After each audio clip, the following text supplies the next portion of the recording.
Let's get into the details now. You know that for the last few days we have started or dealt with issues in the courts. We are going back to the courts, but this time around it's not about, the last few days and the subjects we've been treating. Today we are focusing on issues about election petitions, where clearly the judiciary expects a law to be laid and passed in Parliament to ensure speedy determination of parliamentary election disputes. There is currently a law which ensures that presidential disputes are dealt with within a 42-day window, but nothing exists on our statute books when it comes to parliamentary elections.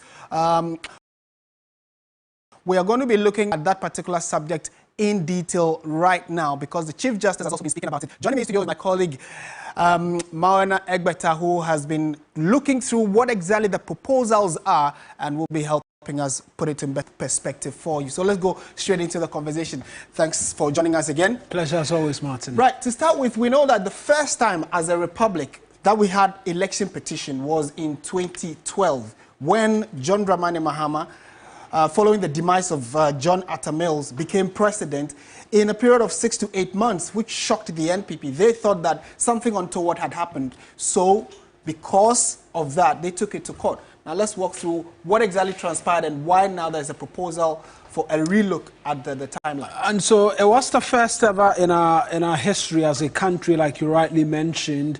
And interestingly, that first election petition had a stranglehold on the John Mahama administration, at least for the first nearly 1 year, because all throughout the first year of his administration, his election into office was being challenged. In fact, I readily recall on the day the verdict of the Supreme Court was to be delivered, quite a number of people did not go to work for fear of the possible verdicts that could come and then the fear of a possible escalation or outbreak of violence. Such was the nature of it all. It was a really tense moment because it was the first time ever a presidential election had been challenged. And like I rightly mentioned, it spanned 9 months, as a matter of fact. And so after that particular presidential election petition, the consensus was that, look, this did not afford the government the ability and the opportunity to work freely because it had to be doing whatever it was doing with looking over its shoulder to find out if the judiciary will uphold the election which brought them into office or annul it and declare a rerun of the elections. And so it was agreed upon that there needs to be legislation to ensure that presidential election petitions could be fast-tracked, and so a decision can be taken a lot earlier to afford government the ability to be able to work. That is, if the court upholds the election which brought them into office, or quickly, there can be another election which will bring about whichever government is expected to rightfully take the helm of affairs. And so that was done, and the law was passed, which amended from the 9 months that we saw to 42 days. And so in 2020, from being challenged, John Mahama became the challenger when he took the 2020 presidential election to the Supreme Court. And that was heard and the case judiciously dealt with in 42 days. And so that's the trajectory as we've had it, and we continue to have it. And like you indicated, this particular period, the other reason why many believe it lasted that long was because not just the fact that it was the first time, but they had to pour through lots of pink sheets and voter documents to be sure. That's when and then they needed to bring in almost every key figure that was needed to give a testimony to help the judges of the Supreme Court at the time also think through. And that was also another first for us, where we televised an election petition or election issue, or even the Supreme Court was put live on television on TV for everyone to follow because of the national interest in the subject. Although, like you indicated, it put a certain kind of pressure on the government of the day, or those who had won the election, the NDC for that matter. They were skeptical in undertaking government business in certain areas because they were unsure how the election petition was going to turn out.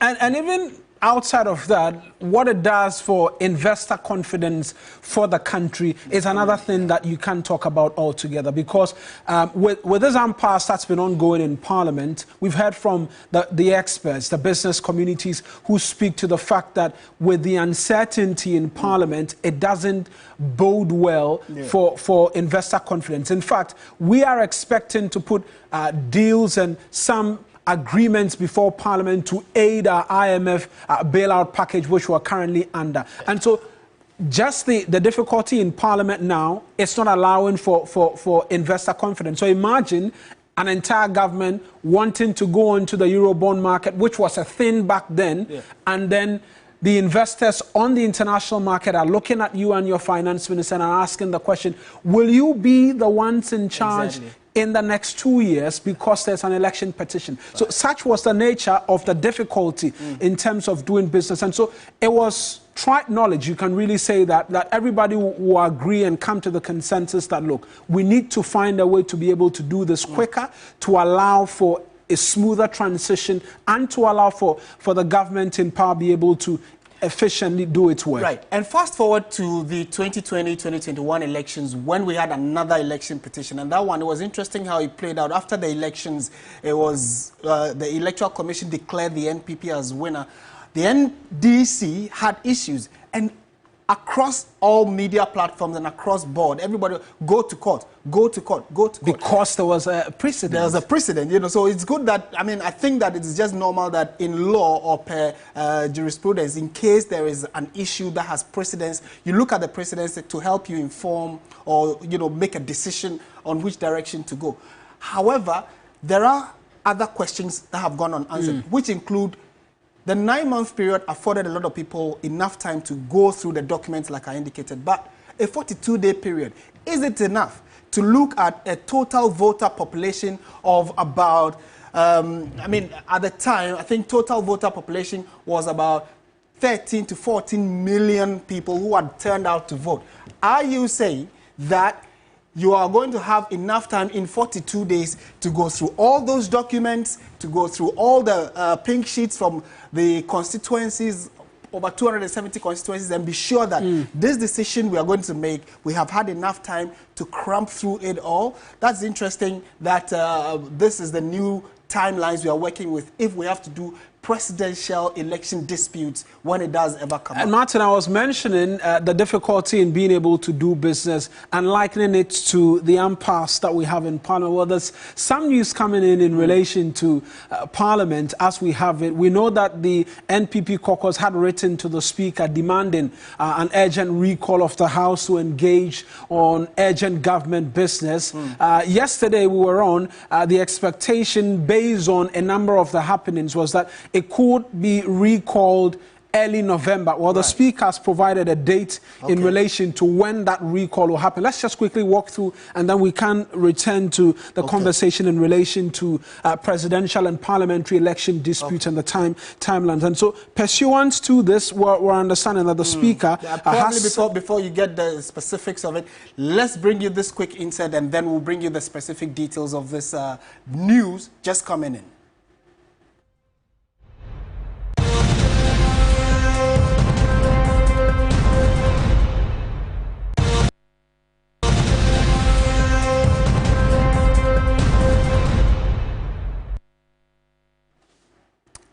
Right, so welcome back. So we have some breaking news, and Eric Mawaneg was just giving us absolutely straight on to it. And the Speaker of Parliament has set November 7 as date for Parliament to reconvene to discuss urgent government business, as has been the call by the NPP caucus in Parliament. We know that a Deputy Majority Whip had written to the Speaker after garnering the required signatures to force the hand of the Speaker to recall Parliament to discuss urgent government business. Now we have a date for it. It's the 7th of November 2024. That's the day where the Speaker has set and we're expecting Parliament to return and reconvene to discuss urgent government business. If I can just walk you through just succinctly what the statement says is that the Right Honourable Speaker hereby summons Parliament to sit on November 7, 2024 at 10 o'clock in the forenoon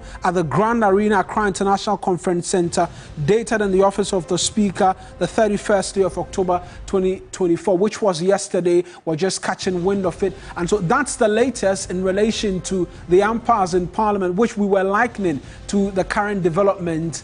And we have an official date and time now for the House to reconvene. I'm sure the conversations as to which side of the House the NPP and the NDC caucuses will sit will come up a lot later in terms of the conversations that we're supposed to have. Martin, that's the latest that's coming through right now. Certainly. So.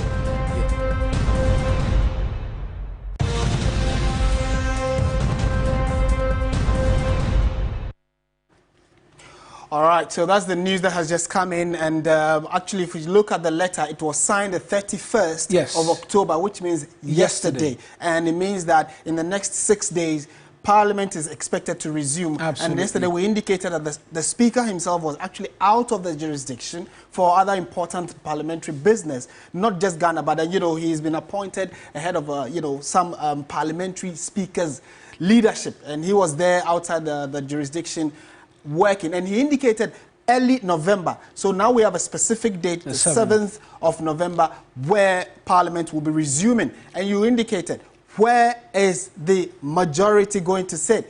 What does this even mean for the case that is currently in court?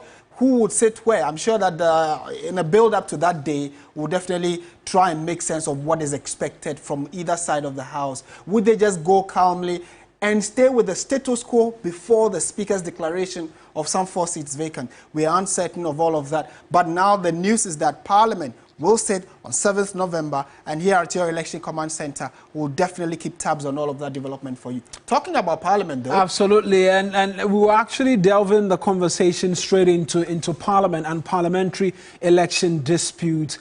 And with just perhaps maybe rounding up with the presidency, the fact that it has been reduced to 42 days, still many make the argument that it's not quite ideal, and perhaps if the elections were moved to somewhere November of the election year, it will afford the courts ample time to be able to have dealt with the election petition before January 7, which will be the date to which the new government will be sworn in. And so that's a proposal that's been made. But we'll see that proposal also rear its head somewhere in the parliamentary disputes and what the judiciary is expecting. Again, what we are saying here is that is the 42-day statutory, is that what we are going to go by?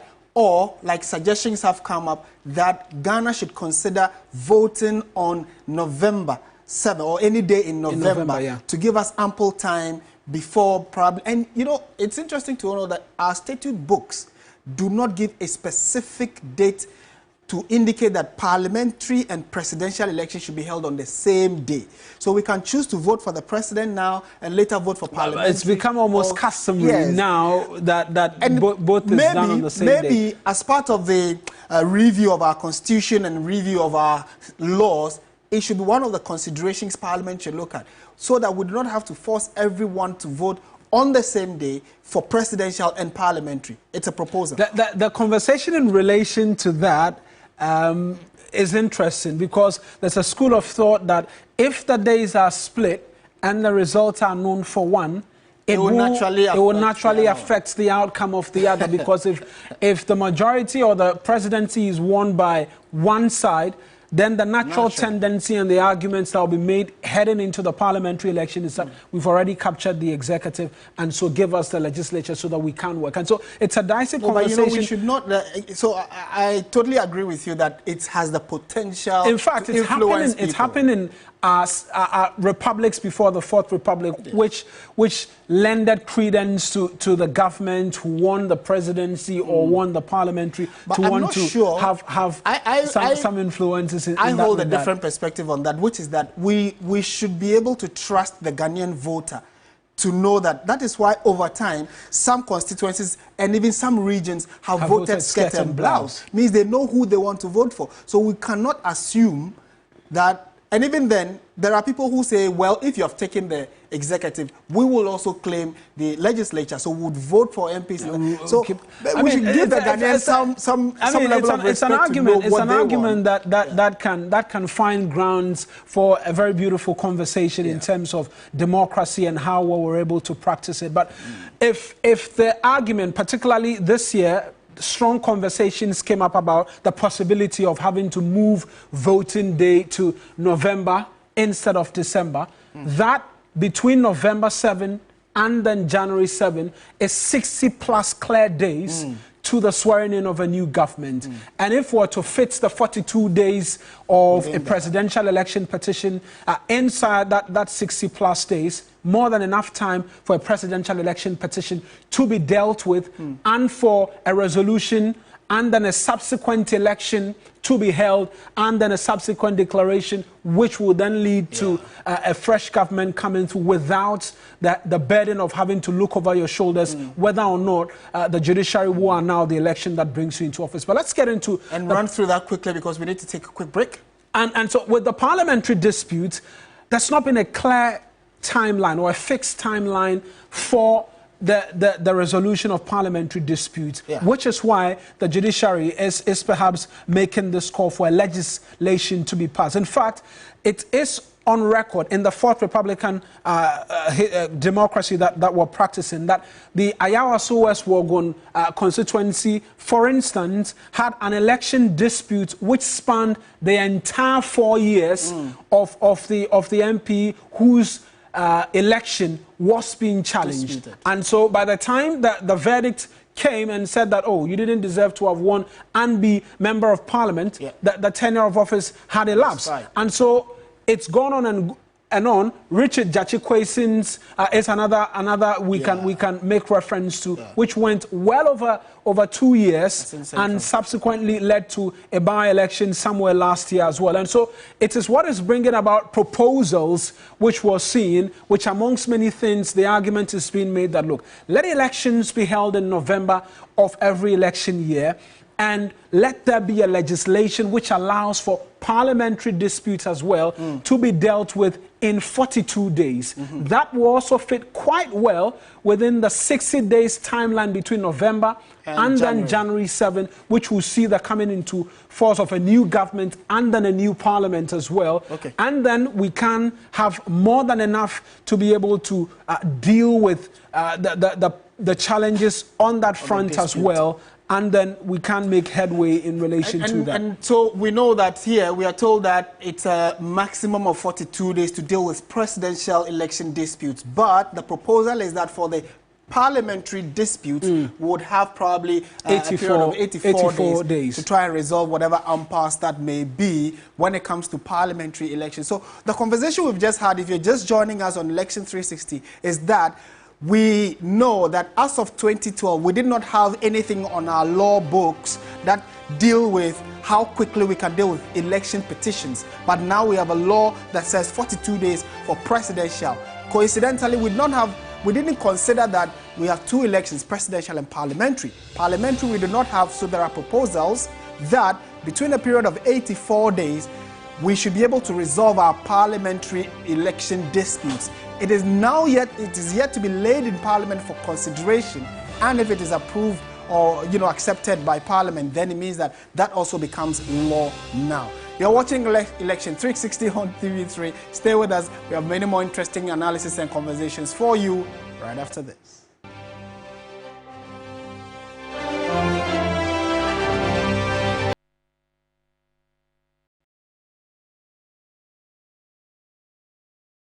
Hi viewers, my name is Defenzi. Have you heard of Cash Out?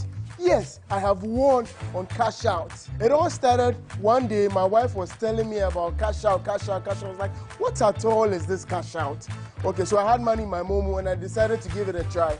Then I left off to work and I got a message, wow, 5,000 Ghana cedis. Can you imagine? Next week I did it again and I won another 2,000. That same week, my wife also won another 2,000. Cash Out is real. Wow, I'm enjoying. Do you watch TV3? Star 439 hash. Star 439 hash. I will do it over and over again. You too can be a winner.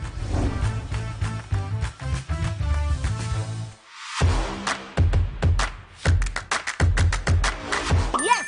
Here to Win Season 2 is back. Bigger, bolder, and more epic than ever. New challenges, new contestants, and a whole new level of teamwork. Get ready for fun, laughter, and unforgettable moments with me, Jacinta Okansi, and my incredible studio audience. Here to win! Here to Win shows Sundays at 4 p.m. on TV3. Brought to you by Kivo 4-in-1 Curry Mix, Kivo 100% natural hot pepper. Somebody say pull up. Them for no. Angloga, Dagby, Keta, Dabala, Denu, Aflao. Get ready for the biggest showdown. This Hogbe 2024 is going to be full of energy. It's the Hogbe Music Jam live from Early Beach Resorts, Dagby, on Saturday, 2nd November from 8 p.m. is going to be magical. Come see live performances from Jafinga, Agbeshi, Chief One, and the man himself, the multiple award-winning globe-trotting TGMA Artist of the Year, the Bim Nation President, Stone Boy.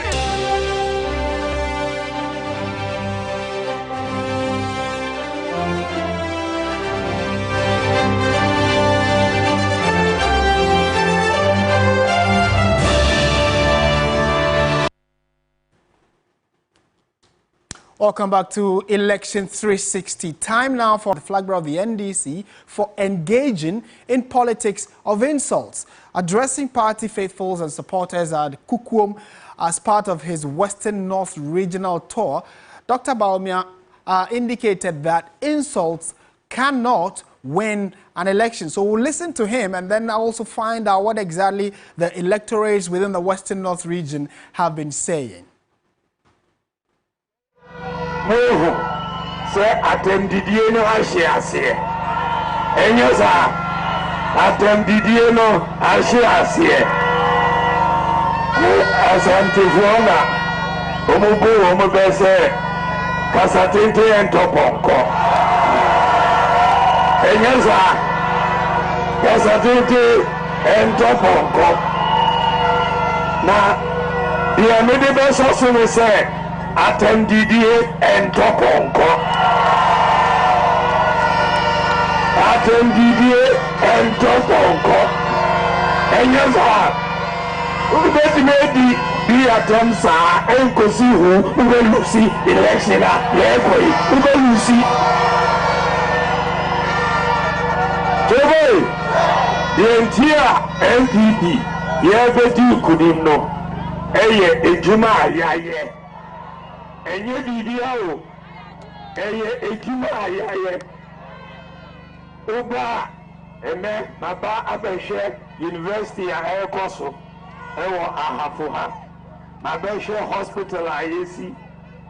President Akufuado Aka, yet they build a court, yet they mim a district in on its own. And yes, a human acquire. Astrotef na dia pobie diaba ne jumanti na mo beto abama no enyasa. All right, so that's the NPP's flag bearer, I beg your pardon, Dr. Mahmoud Bawumia, indicating that more or less responding to the NDC's flag bearer, John Mahama, over what he says are insults that the former president has started hurling at his political opponents. And it's interesting the proverb he uses, kasatente and toponko, indirectly saying that long talk does not buy a horse, or by inference telling John Mahama that too much talk will not win him the elections. And I like, it's interesting to note how the current vice president and leader of the NPP, Dr. Mahmoud Bawumia, seems to try and pick specific issues and speak to them. And we will later be delving into campaign rhetoric, campaign talk on the campaign grounds, when these candidates go out, what exactly they say. If you've been following quite keenly, you'll know that in the last 2 weeks, there has been answers and cross answers, or a talk across board against each other, where you hear something they say on a campaign platform, but you wait when you also get on another campaign platform, then you reply the person who said it. We'll try and put all of that later in better perspective for you to see who is saying what, where, and what kind of responses those rhetorics are getting. For now, though, let's speak to Kwame Owusu-Danso, okay, so let's bring this particular story before we speak to our correspondent who's following Dr. Mahmoud Bawumia. Now, Kwame Owusu-Danso has called for a decisive break from the duopoly of the NDC and the NPP in the upcoming elections, urging people to rally behind Alan John Kwadwo Kyerematen and the movement for change to restore prosperity and dignity to the area. He's been speaking at the Afafranto Caravan Tour in the Western North region. Now, mind you, we just showed you Dr. Mahmoud Bawumia in the Western North region. Now we also know that Afafranto, or the movement for change led by Alan Kwadwo Kyerematen, is also in the Western North region. So let's bring you exactly what he has been saying or telling electorates, then we'll come and delve into some analysis. Yeah, boy, I think. As I say, Nyanto Boasie, and Tiedi or Pessoye, and the Quaya or Befasua, or Bayer, or Casse or Bayer. Etiadia, Yabaya, Yasenetiawa, NDC, Ediso 16 years, MPP Social Ediso 16 years, Saudi Bomwa, 32 years. It is our person was the same one. I don't know what's the same one party now, Palmo 2016. What do you mean? What they say? When you there and you just to say we neboa. Now person was the same one. Oh, say Ajune, the Palmo 2016 and our born. Or no, now person was out to abandon the Biana. It's a few years, some found quiet. Yes, some they are quiet. So that is actually the running mate of Alan Kyerematen of the Movement for Change, the Butterfly. He is asking for electorates to reject the NDC and NPP duopoly and at least try someone new. And it's interesting that many Ghanaians are not even considering that. If you look at all the polls we've had in the last few months, nobody really gives a chance to the third force we've all been waiting for, or at least looking forward to. It's always an NPP-NDC conversation. Now he's asking, will you, watching now, consider voting for another entity or another party instead of the NDC or the NPP? Do let us know in the comment section. But let's now walk you through some of the voting dynamics of the Western North region, now that we have two key aspirants there. Then we can also speak to our correspondent regarding that particular constituency or region. So the Western North region presidential votes over time have shown that the NDC has won it quite comfortably until 2016. So the map we'll be showing you in a jiffy paints a picture of a safe region, the Western North region, for the NDC, although since 2016, the numbers have become quite close. We'll show you all of that, but on your screens are some of the electorates or citizens who are turned up to meet the aspirants who are come there to try and get their buy-in or listen to what message they have for them as they prepare for the December 7 elections. Yes, so like I was indicating, this is what the figure looks like, or the graph looks like, for the Western North region. And you recall that it was in 2020 that it was redemarcated as Western North. But we have collated the result pattern from 96 up until 2020. And you see that the first time we had elections there, or in 96 at least, the NDC won by 79.3%. Very comfortable win for the NDC under Chairman Rawlings. Fast forward to 2000, John Ejekum Kufuor making a first-time bid. He also won by 62%. It was quite a drop from what Chairman Rawlings had won, almost 80%. He got 62%. But since then, even the second term of John Ajekum Kufuor could not help the NPP secure a win in the Western North region. It was then part of the Western region. But if we are sticking specifically to Western North, and we have actually looked at constituencies that have been cut out to be part of the Western North region now. And if you tabulate and collate all their figures, they have voted predominantly for the NDC. And you can see the numbers, 59%, 59.1, 59.3, 60.3. It went up in 2012 when John Dramani Mahama took over the baton from the John Evans Atta Mills when he passed. And in 2016, when John Mahama was trying to have a second go at being president, the NDC lost the national elections and also dropped. They did not lose the presidential vote in the Western North region, but they dropped their numbers from 63 to 53%, the second lowest number they've had in a bit from 2000. And then look at the NPP's numbers. It has gone up and down, but they have closed the gap and is looking at, it is tapering to a very close end in 2024. It's very likely that we may not be able to tell or predict how it's going to go. If this graph is anything to go by, we are likely to see that by the end of 2024 elections, either this margin becomes much smaller or the blue line will cross to the area of the red line, or the red line might probably just retain its constant position of being at the top. And we'll try and put that into better perspective for you. Let's speak to our correspondent now, Matthew Ahiave, who is in the Western North region and monitoring political activities for us. Matthew, thank you for joining us on Election 360. First of all, what is the political atmosphere like in the region and the reception of these candidates who have come there to campaign?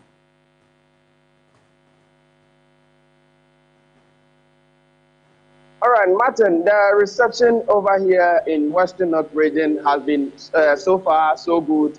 The constituent has received Kwame Danso with an overwhelming spirit.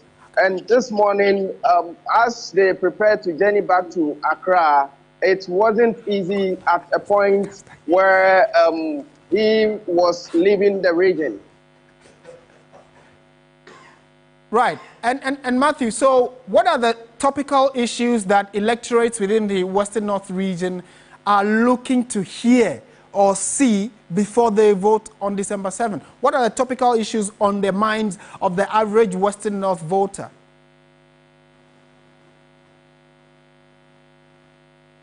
Okay. Most of the voters in Western North, you know, when you come to Western North here, there is no any job or there is no work here. So whatever any political party comes in to, deliver, the people always wait to hear job creation and some other policies that will help or enhance their standard of living over here. So most of them are always, hearing or ready to hear from the political parties whether or not they will give them job or whether or not if the party comes, whatever they will give them, it's going to be of a great beneficial to them. Right. Okay. So thank you. Maybe the last question before you take leave of us. We know that they have predominantly voted for the NDC, or the Western North region seem to be favoring the NDC more than the NPP. Can you tell us why? Have you been able to interact with some of them to glean why they have preferred the NDC to the NPP?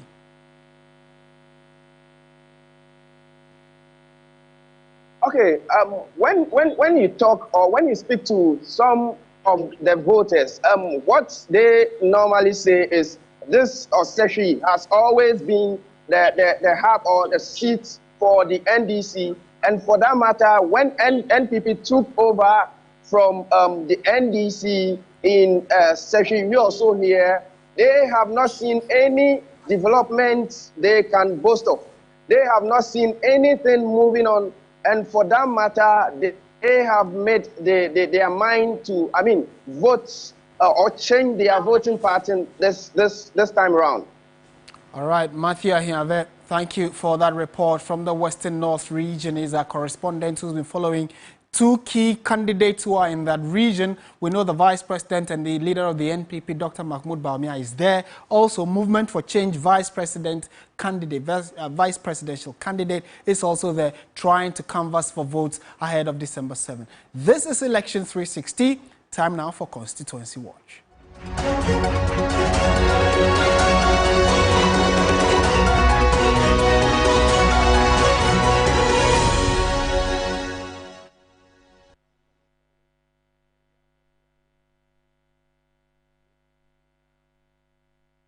Welcome back to Election 360. Now we know we're going straight to the Nandom constituency and what has happened over the last election cycle has been quite a dilly-dally. We know as of now that Ambrose Der, who is the current member of parliament and also the minister in charge of I beg your pardon, I've forgotten.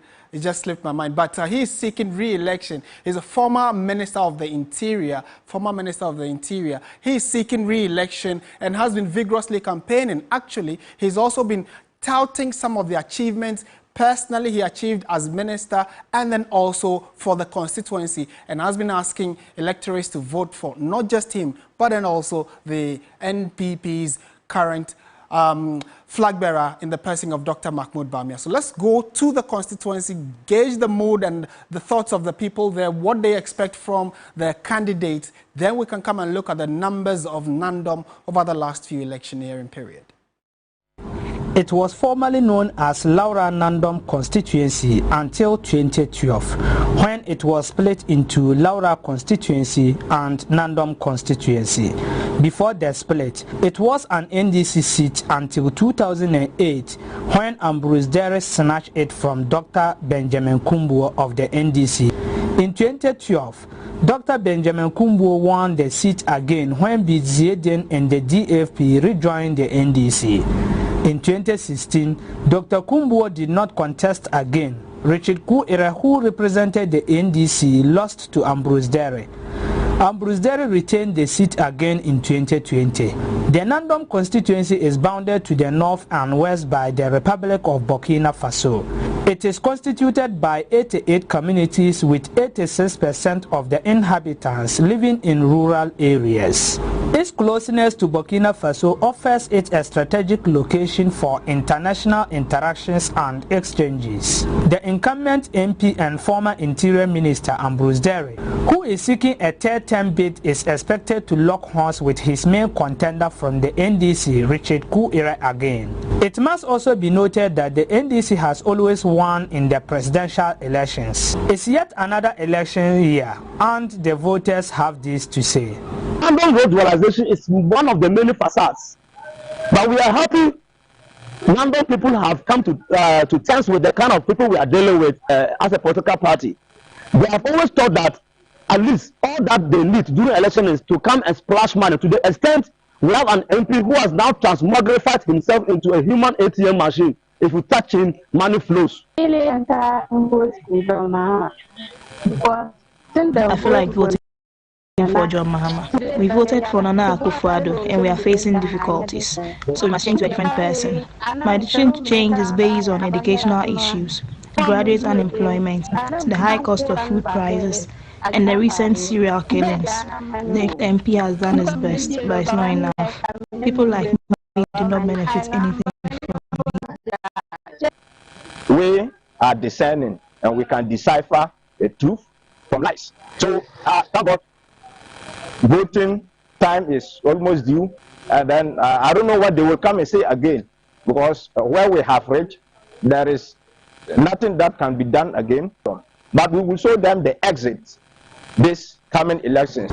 As a constituency where the majority of the people are engaged in agriculture and trading, with most households involved in crop farming and the rearing of animals, the decision to give Ambrose Der the chance to represent them or change for Richard Ku-Ira is solely reserved for them come December 7. Ibrahim Wangara, TV3 News, Nandom Constituency, Upper West. Right, so that is the Nandom constituency in perspective. Joining me in studio now is Alfred Okanse, who's been keeping his glasses and his focus keenly on that constituency. Walk us through some of the numbers briefly before we get out of here. So, yes, Alfred, thank you for joining us. Always. So let's go to Nandom straight away. So our correspondent just walked us through what the thoughts of the citizens are. Absolutely. And what they predominantly do. But how do they vote when they go to the polls? Let's go back to the early polling period of 2012. Indeed, and if you hear them talk about the MP now being described as a walking ATM machine, these are the sentiments that you have with the people down there. Yeah. But Martin, this is a typical skirt and blouse constituency. Even in the years that Ambrose Derry won, John Mahama won the presidential in this constituency. That tells you that it is primarily an NDC constituency, but whenever there are some differences and issues within the NDC parliamentary, then the NPP capitalizes on those misgivings within the NDC parliamentary, and then they make inroads. But if you look, it was the Laura Nandom constituency. You had Dr. Benjamin Kombo occupying that a lot more of the years that we've seen over the period. In fact, when it was demarcated that's the Laura and the Nandom constituency, right from 2012, the NDC held it for 3 times, and then the MPP never got it. That is for the presidential, as when it was carved out of the Laura Nandom constituency. So that tells you that even in the year 2012, Dr. Benjamin Kombo made a comeback. He won in the year 2012. John Mahama won the presidential. In 2016, when Ambrose Derry came again and won, John Mahama won the presidential. In 2020, John Mahama won the presidential as well. And when it was even before Nandom, and it was Laura Nandom constituency, that was from 1996 up until the year 2012, the NDC won the presidential as well with John Evans Atamales, and then also the late Jerry John Rawlings as well. So it's for presidential, the NDC has expressed its dominance over the period.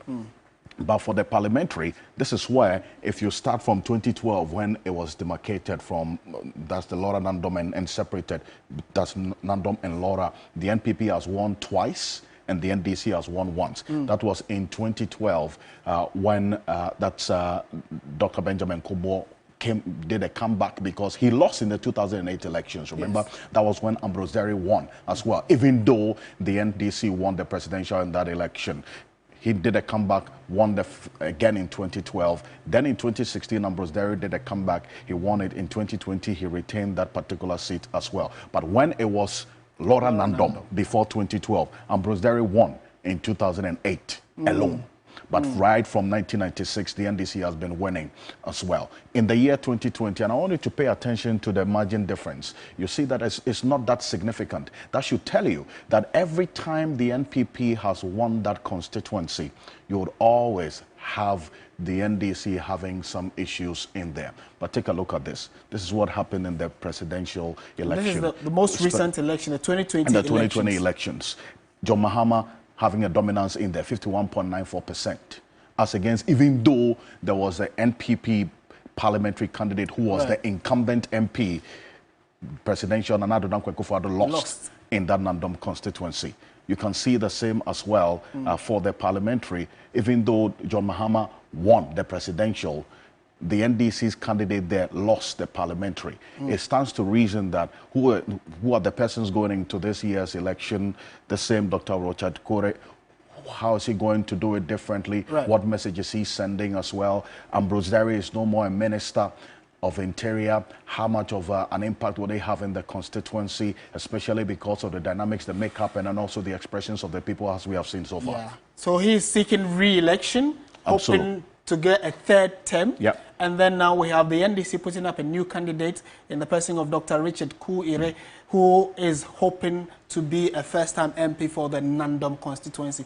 It's interesting how all of these dynamics have played out, but we indicated that in the presidential elections for the Nandom constituency, it's always been a safe seat for the NDC. It's always been the safe seat for the NDC. But the parliamentary, so you know, earlier I had a conversation with Eric Mawana about the dynamics of whether to vote presidential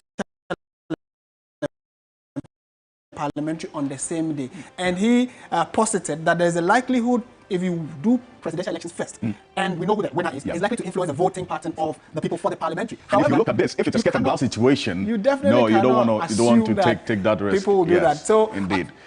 I just like the fact also that the Ghanaian electorate is very woke, at least to some extent. True. They understand what they want to vote for. Unlike 92, 96, when people just voted for a candidate because he's from their side or they just like the person. Absolutely. Now people are a lot more considerate, thanks to the likes of Media General, who try to bring you the issues to look at and deal with, and to vote for who you believe has your interest at heart. That will be it for our coverage today for Election 360. Some of the big stories we brought to you today has to do with the fact that Parliament is being recalled on the 7th of November, and that's the big news, so you might want to follow who goes to the majority side or the minority side. You can start having that debate while we wait to see what happens on November 7th. Thank you for watching. I am Martin Esiedu Date.